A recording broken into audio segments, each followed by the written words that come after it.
বন্ধুরা, এরকম ছোট ছোট আলু শীতকালে পাওয়া যায়, নতুন আলু। এই ছোট ছোট আলুগুলো আমি নিরামিষ পদ্ধতিতে তোমাদেরকে দম বানিয়ে দেখাবো কিভাবে বানায়। এই দেখো, জলটা গরম হয়েছে। এবার আলুগুলোকে ছেড়ে দিয়ে এটাকে সেদ্ধ করে নেব। তারপরে আমি এগুলোকে খোসা ছাড়িয়ে দম বানাবো কিভাবে তোমাদেরকে দেখাবো। আলুর দম বানানোর জন্য কটা কাজু নিয়েছি, কিশমিশ নিয়েছি, একটু পোস্ত নিয়েছি। একটু মগজদানা হলে ভালো হয়, কিন্তু মগজদানাটা আমার নেই কাছে। এই দেখো, আমি পোস্ত ভিজিয়ে দিয়েছি, কাজু কয়েকটা এই দেখো ভিজিয়ে দিয়েছি, কিশমিশ কয়েকটা ভিজিয়ে দিয়েছি। এগুলো ভিজতে থাকুক। তারপরে দেখো, আদা কুচি, লঙ্কা আর টমেটো, এগুলোকে পেস্ট করতে হবে। আমি এক এক করে পেস্ট করে তারপরে তোমাদেরকে দেখাচ্ছি। দেখো, আমার আলুগুলো সব সেদ্ধ হয়ে গেছে। এখন আলুগুলোকে এই দেখো নামিয়ে দিলাম, দিয়ে আলুগুলোকে সব তুলবো এক এক করে। তারপরে আবার দমটা বানাবো, তোমাদেরকে দেখাচ্ছি ফের। এই দেখো, এখন আমি তেল দিচ্ছি কড়াইতে। আলুটাকে একটু ভেজে নেব।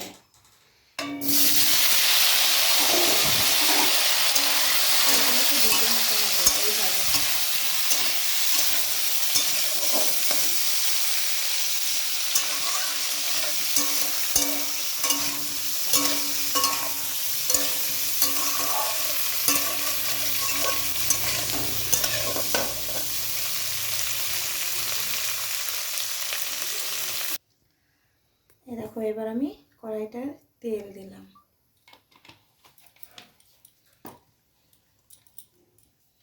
এই দেখো, কয়েকটা গোটা জিরে দিতে হবে, দুটো শুকনো লঙ্কা দিয়েছি।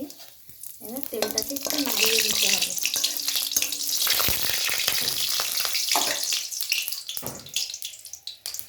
এবার গ্যাসটা আস্তে করে নিতে হবে।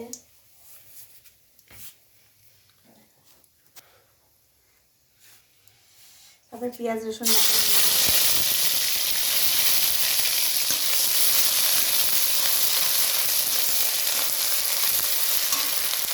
এবার টমেটো বাটা দিলাম,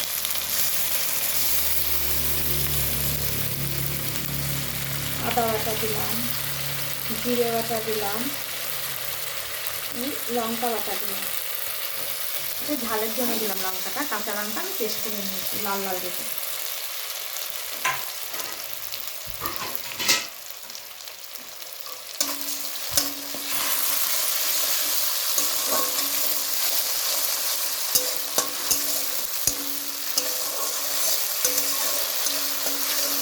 তোমরা চাইলে এটাকে নিরামিষও করতে হবে, শুধু পেঁয়াজ রসুনটা দেওয়া না, ওখানে সব কিছুই দেওয়া করবে। নিরামিষও করা যাবে দমটাতে, শুধু পেঁয়াজ রসুন ছাড়া। দেখো, জিরে পাউডার দিলাম, ধনে পাউডার দিলাম,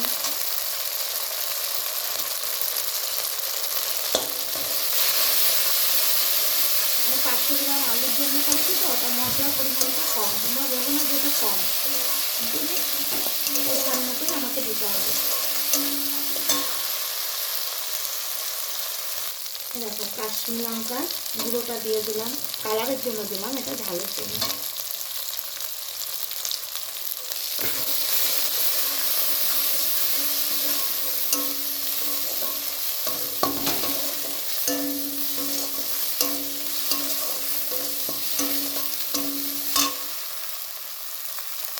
হালকা একটু জল দিয়ে দিলাম।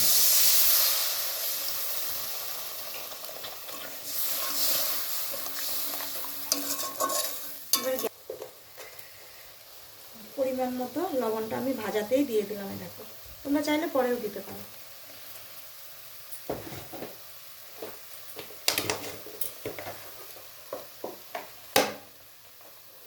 পরিমাণ মতো হলুদের গুঁড়োটা দিয়ে দিলাম, কিন্তু হলুদের গুঁড়োটা ভাজাতেই দিতে হবে, নাহলে গন্ধটা উঠবে।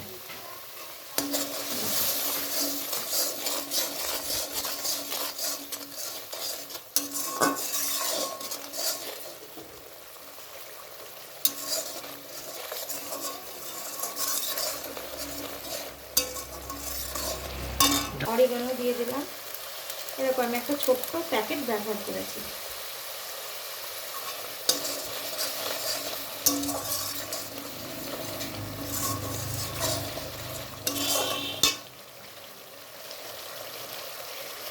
আমি একবারে দেখো মিট মশলাটা এর সঙ্গেই ব্যবহার করছি।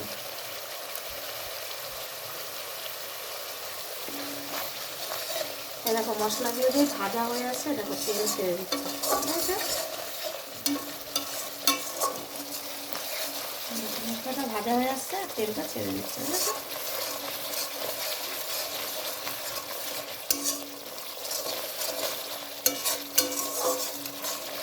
দেখো মশলাগুলো ভাজা হয়ে গেছে, তেল ছেড়ে গিয়েছে।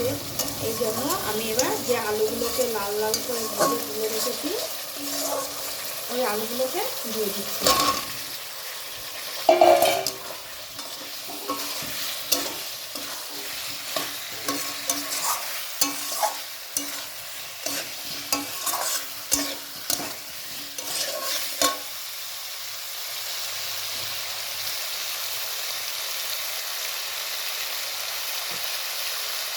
আমি অল্প পরিমাণে একটু সল্টও দিয়ে দিচ্ছি।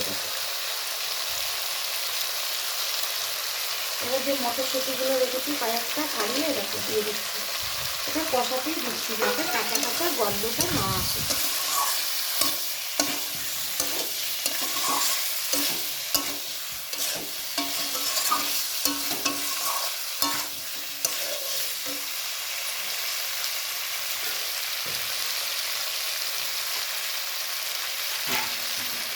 কাজু, কিশমিশ, মটরদানা, পোস্ত যেটা পেস্ট করেছি এটা এই দেখো এবার দিয়ে দিচ্ছি।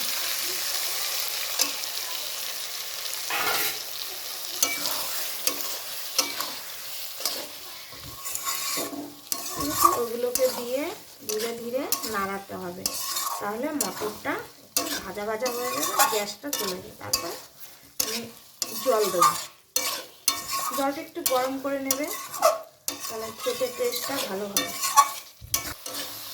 এই দেখো আমার কষা কষা হয়ে গেছে, দেখেছো? এবার আমি যে গরম জলটা রেখেছি এই জলটাকে ফেলে দেখো, জলটা আমি গরম জলটা দিচ্ছি। একটু নাড়া দিয়ে দেখে নিতে হবে, বেশি পরিমাণে দিলে হবে না।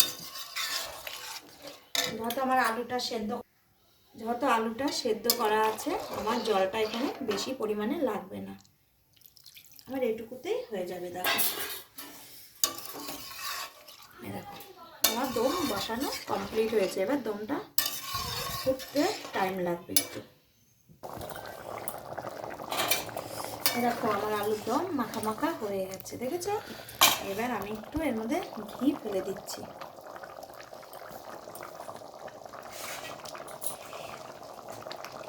একটু ধনে পাতা কুচি এর মধ্যে দিয়ে দিচ্ছি। দেখো